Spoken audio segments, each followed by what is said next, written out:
Hello, Anine. I'm Christa Big Canoe, the Legal Director at Aboriginal Legal Services and the former Lead Counsel of the National Inquiry into Missing and Murdered Indigenous Women and Girls in Canada.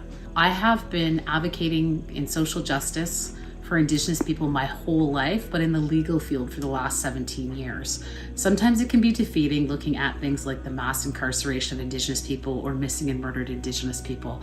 But I see the value in the work that legal services provides our community, and I'm looking forward to having a chat about it with you.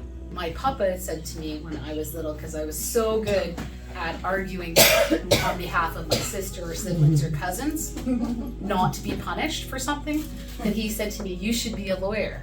But the biggest influence in my life has been women, right? It's been my mother, it's been my sister, it's been aunts. And like the most that I've learned about life, about giving, who you go to when you're in those tough moments in life, they're the women in my family. And that's what gives me strength. I'm so fortunate to be the legal director at Aboriginal Legal Service. I currently have about a team of 17. We're actually a team of 70 some odd people now.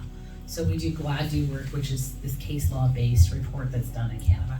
Like, we don't just do Canadian law, which is what I love about us. We do Indigenous dispute resolution. We've just expanded into criminal and child protection.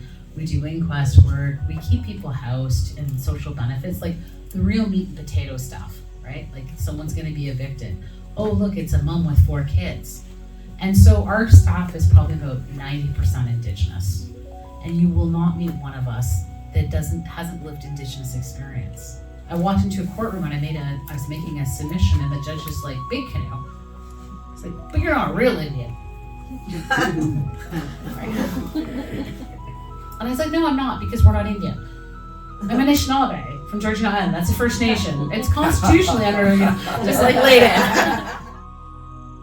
We've heard the truth.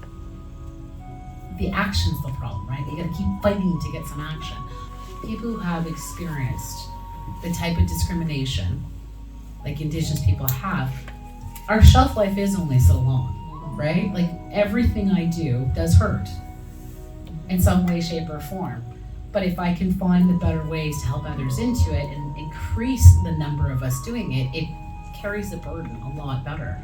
That knowledge is power. I always say that knowledge is power. Is that our next generation has that knowledge. We gotta get the public will to keep pushing it.